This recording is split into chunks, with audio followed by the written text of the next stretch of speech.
मैं ओंकार हूं,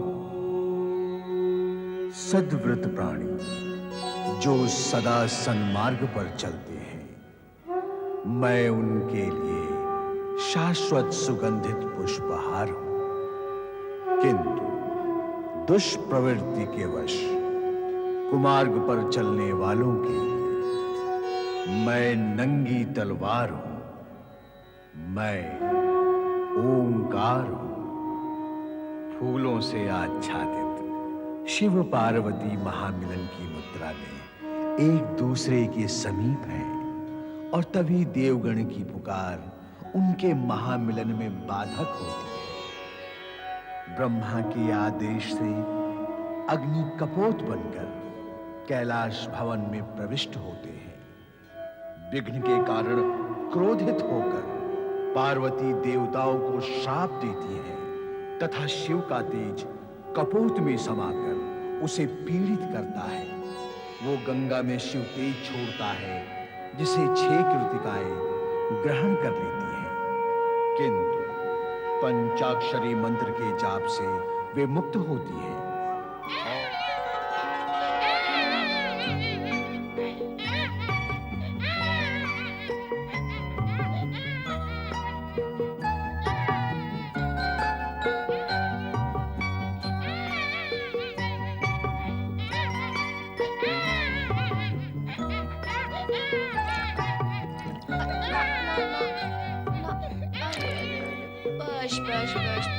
बस मेरे लाल, बस मैं आ गई। चुप हो जा मेरे लाल, चुप हो जा। ला, मुझे भी दे। अरे क्या दशा हुई है रोते रोते। अरे अरे देखो तो इसका चेहरा कितना कुम्हला गया है। ला, मुझे भी तो दे। तुझे क्यों, मुझे क्यों नहीं? और तुझे ही क्यों? मैं भी तो इसकी माँ हूँ। तो मैं भी तो इसकी माँ हूँ, क्यों?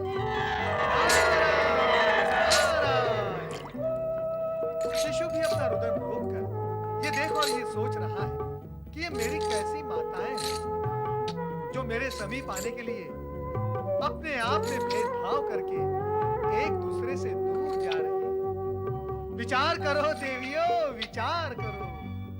नारायण नारायण। मेरा लाल, नहीं नहीं नहीं। आज से हम सब मिलकर इस शिशु का पालन पोषण करेंगे। नक्षत्र लोक ले जाकर। हाँ देव ऋषि, हमारा वास्तव वही है। नारायण नारायण।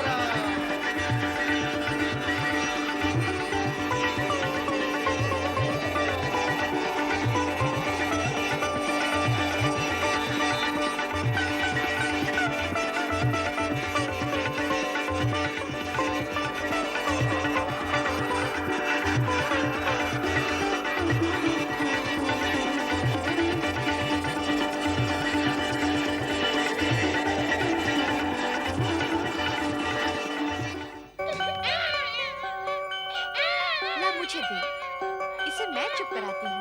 मुझसे चुप नहीं हुआ, तुझसे क्या होगा? तू क्या ज्यादा चतुर है चुप कराने में?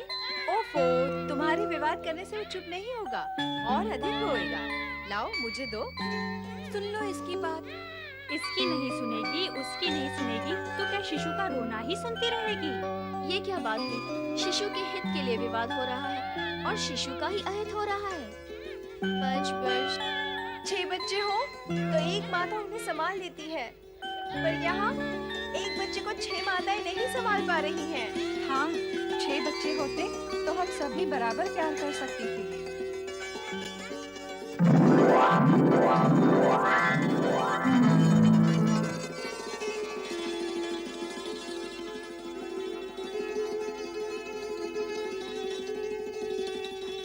छह बच्चे नहीं तो क्या, 6 मुख तो है।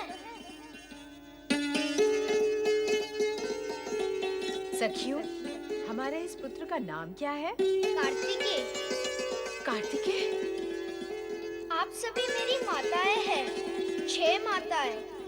कृतिकाओं का पुत्र होने के कारण मैं कार्तिकेय हुआ। कार्तिकेय? हमारा पुत्र कुमार कार्तिकेय, हमारा पुत्र कुमार कार्तिकेय, हमारा पुत्र कुमार कार्तिकेय। जल मेरे घोर घोड़े। टिक टिक टिक। चल मेरे हाथी। थम थम थम। मुझे मयूर की सवारी में बैठना है। हाँ हाँ, बैठ जाना मयूर की सवारी पर।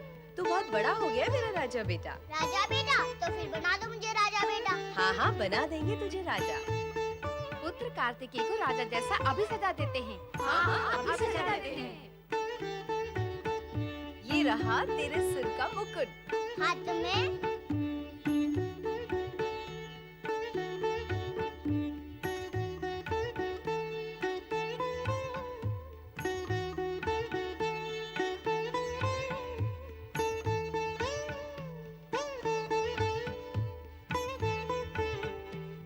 कमर में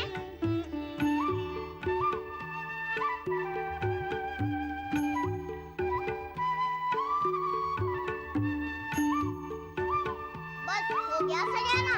हाँ हाँ, हो गया। हमें लगता है अपना धुरा राजा। हाँ हाँ, लगते हो दूल्हे राजा। पर दुल्हन रानी कहाँ है? रानी अथवा रानियाँ। क्या? क्या? मेरी 6 माताएं हैं, मेरे 6 मुख हैं, फिर दुल्हन रानियाँ भी तो 6 चाहिए। नहीं कार्तिकेय, दुल्हन रानी तो एक ही होती है। माता भी तो एक ही होती है।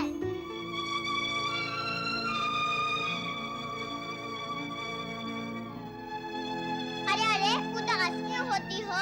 6 माता के आंगन में एक पुत्र तो है, पर उस माता के मन की क्या दशा होती होगी जिसको एक भी पुत्र नहीं।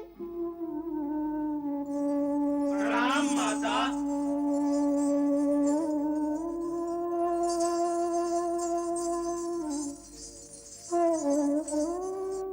ओम नमः शिवाय, ओम नमः शिवाय, ओम नमः शिवाय, ओम नमः शिवाय, ओम नमः शिवाय, ओम नमः शिवाय। कहो नंदी, तुम्हारे चेहरे लटके हुए क्यों हैं? सब कुशल तो है? आप तो अंतर्यामी हैं, सब कुछ जानते हैं। मुझसे माता पार्वती की उदासी देखी नहीं जाती। आप कुछ उपाय करें भगवान। ओम नमः शिवाय। हर हर महादेव। भोलेनाथ, ये आपकी कैसी लीला है? एक और तो आप कह इस समय हमारी लीला की चर्चा ना करो नारद, अन्य कोई चर्चा करो। और हाँ नंदी, तुम पार्वती के पास जाओ, हम भी वहां आते हैं ये जानने कि वे उदास क्यों हैं।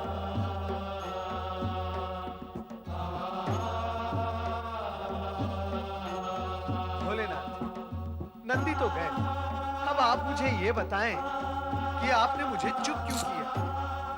तुम शिव पुत्र की चर्चा करने वाले थे, पर हम नहीं चाहते कि इस समय पार्वती को इस विषय में कुछ पता चले। अभी वो समय नहीं आया है। समय आने पर हम स्वयं पार्वती को सारी स्थिति से परिचित कर देंगे। आपकी लीला आप ही जाने। हर हर महादेव। नारायण नारायण। शिव पत्नी पार्वती पुत्र वियोग में व्याकुल है, और उधर शिव पुत्र नक्षत्रलोक में न जाने क्या कर रहे होंगे। और हाँ, शोणितपुर में तारकासुर क्या कर रहे हैं ये देखना भी अत्यंत आवश्यक है नारद। चलो नारद, शोणितपुर।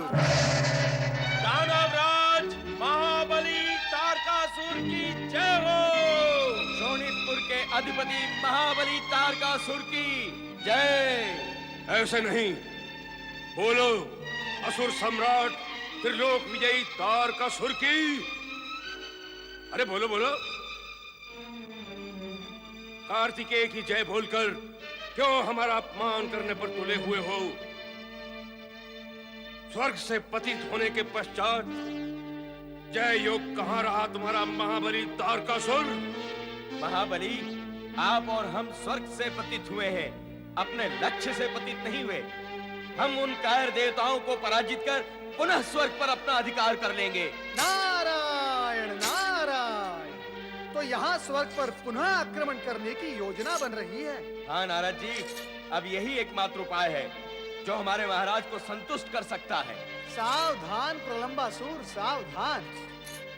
परमपिता ब्रह्मा जी की इच्छा के विरुद्ध आचरण कर यदि आपने स्वर्गलोक पर आक्रमण करने की कुचेष्टा की तो ये स्मरण रहे कि आपका अंत समय से पूर्व ही निश्चित हो जाएगा।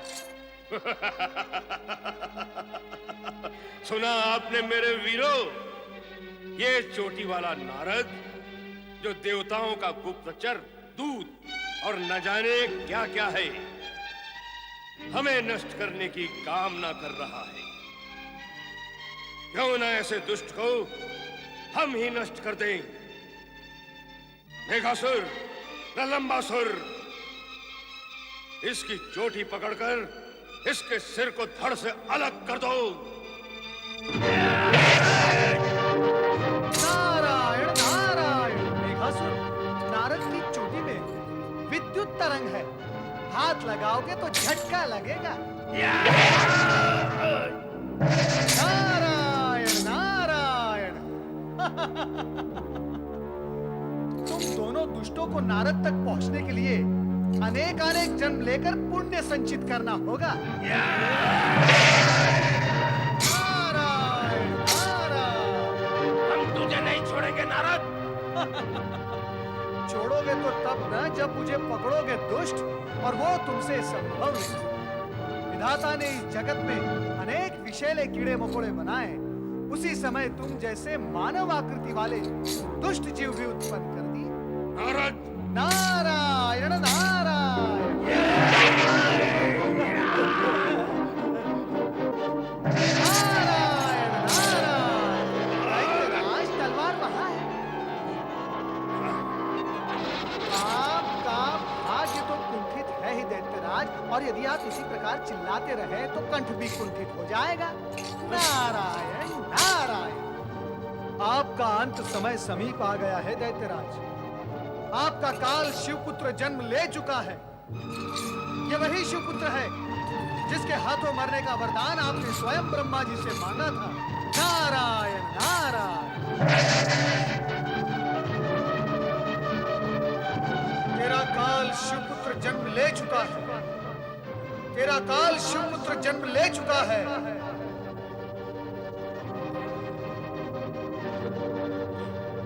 नारद क्या बोल कर गया है? ये शिवपुत्र जन्म ले चुका है? असत्य बोलता है नारद।